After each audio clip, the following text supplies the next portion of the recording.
Hello, friends, and welcome back to Stories About Entitled People.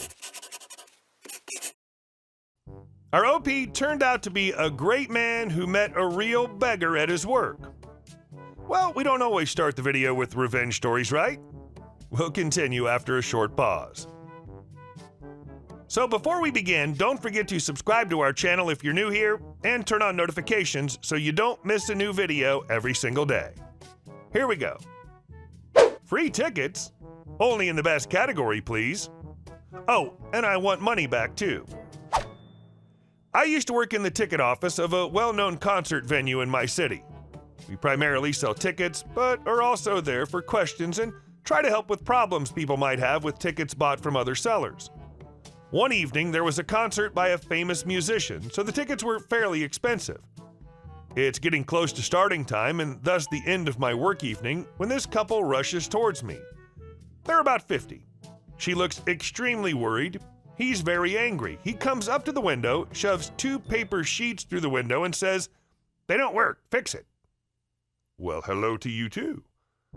I take a look at the tickets. They are print-at-home tickets bought at another ticket office. I do what we usually do in these cases, enter the barcode into the system and try to figure out what's wrong. Turns out somebody else already entered the venue with tickets with the same barcode. So next I asked them where they bought the tickets. On the internet? Me. Sorry, do you know where exactly, which shop? The husband gets increasingly angry, tells me this is bullcrap, and starts pacing angrily while his wife and I try to find the email with the tickets on her phone. While we search, she tells me in whispers that they're from out of town and this weekend, hotel stay and concert, is her birthday present for her husband. We finally find the email. Turns out they bought the tickets at a pretty infamous marketplace for secondhand tickets. I explain this to them and that the tickets were likely sold more than once and that in this case whoever comes first gets to enter. Husband insults the venue, demands we throw the other party out, says I'm incompetent, and resumes pacing. I offer to sell them other tickets, but wife explains they can't afford it. If it were only for him, I wouldn't have done anything, but the wife was crying silently and I felt really bad for her. So I call up to the office, explain the situation, and my very nice colleague says there are some tickets left in the second best category and tells me that I can give them 2 of them for free. I'm super happy for them and call them to give them the good news. I show them the tickets on the plan and they see the price.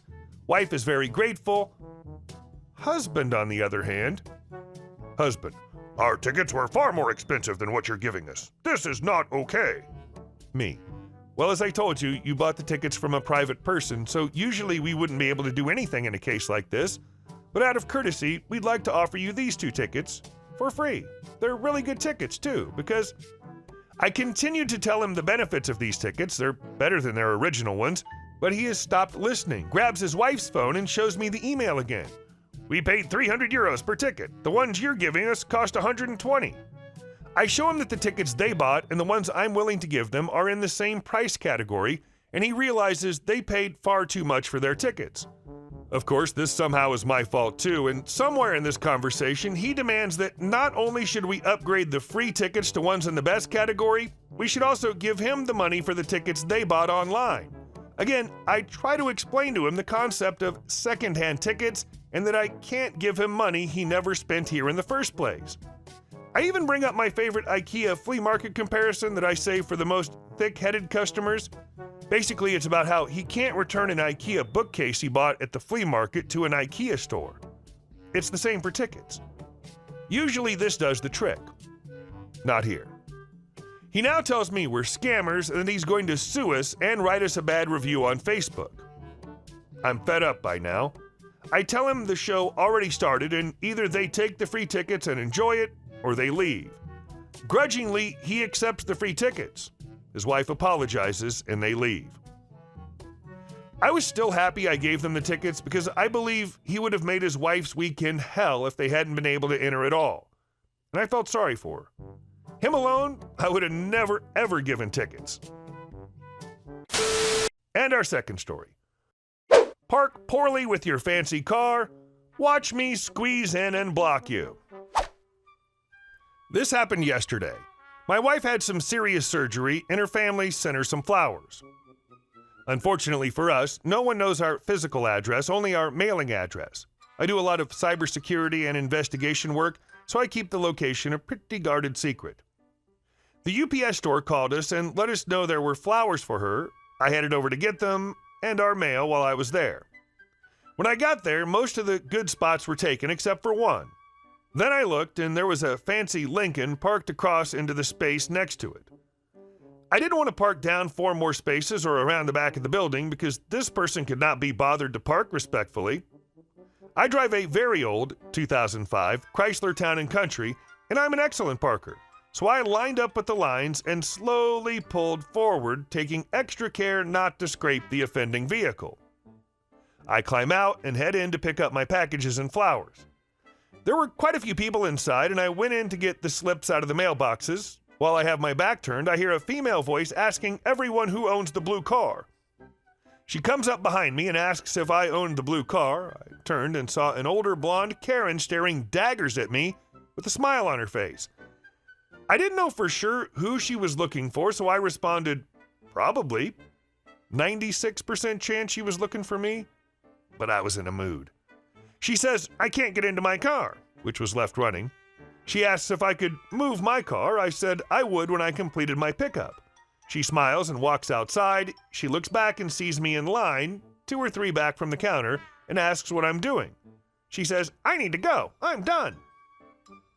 I reply that I'm waiting to get my packages. At this point, I see the 2 employees look at each other with a look of fear. I know they're not afraid of me. I've been with them for decades. I can only imagine the scene she must have done before I came in to get that kind of response. One of the staff calls me out of line and ignores the people in front of me, snatching the package slips out of my hand. Both of them abandon their post to go and get my packages. Now keep in mind, I was in line, waiting my turn. I did not in any way ask for them to jump to me from the people that were there first. The other customers were oddly silent as this was going on. They grabbed my packages, forgot one, had to go back and look for it. When I stepped forward to sign for the flowers, Karen was standing there with her arms crossed and tapping her foot, right next to the signature pad, like so close I would have had to lean on her to sign. I made a motion for her to step back, and she stared at me, then at the pad. I stepped back and told her I had 3 hours and asked if she did. Karen huffed and took a half step back. I rolled my eyes and stepped in to sign. Karen says loudly, I will get the flowers for you, which she did. She snatched the vase and walked to the door. I knew she wasn't going anywhere, and there would be hell to pay if she accidentally dropped them. I signed for the rest of my packages and walked around her car to get to the back of my car. I let her hold the flowers because the packages were large and awkward. I needed an extra hand anyway.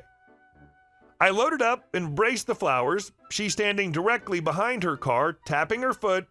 I closed the trunk and went to get in my car. Looks like you can't get in either, she cawed, because the car on the other side was kind of close, but it was within the lines. It had been there when I arrived and parked. I got out, didn't I? I replied as I turned sideways and crab walked slowly and got in my car. Before I closed the door, I heard one of the other patrons come out and ask why she hadn't left yet. She said she was blocked in, like he'd not heard the exchange inside. You should not have parked across the lines, I guess, he replied and walked away laughing. I pulled out and got on the highway. She actually followed me for a long distance. I was in a company vehicle with a number on the side, so she's more than welcome to report me. I let my boss know what happened, and he laughed. I know it may be petty, but for all of us that get blocked from parking in a spot by A-hats that feel rules don't apply to them, this is for you. How dare you make her wait? She is important and has important stuff to do, managers to yell at. And she still hasn't made her quota for crying children today. Don't you know who she is? And our last story. Lady freaks out when tow truck driver wants to pick up truck that she has stolen. I work for a vehicle rental company. We had a lady rent a pickup truck from us a few days ago. I wasn't there at the time, but here's the story from what I know. Her rental contract was only for 1 day because she didn't have enough money on her credit card for anything more. Her father was supposed to call with a different card so that she could keep the truck for multiple days. However, we never got a call from him. So a few days later, this last Friday, she calls me and is panicking because a tow truck is in her driveway wanting to take the truck and saying that she's violating her contract. The keys were left in the pickup truck, but she chained the truck to her personal vehicle. Legally speaking, those chains are her personal property, so we can't cut them. So my boss tells her that she needs to call our corporate number and get them to take care of it because we don't have a way to add a new credit card number while the vehicle's still rented. She calls every 5 minutes, it seems, and we've been instructed by our manager to not answer. Our phones will forward to corporate if we don't answer because there's nothing we can do about it. Finally, we get a call from corporate, and they tell us that this lady wants to sue the tow truck company for trying to take the truck, which she still refuses to give back. She was apparently calling the rep every bad word in the book and sounded mentally disturbed, according to said rep. Corporate also tells us to mark the vehicle as stolen so that we can go through the process of getting the proper warrants and whatever we need so that we can get the truck back. The next day, she calls again and complains that the tow truck driver took the keys and won't give them back to her. Wow, she complained about the keys? In what universe does this even remotely make sense? Hey guys, thank you all for watching the video. I'll see you in the next one.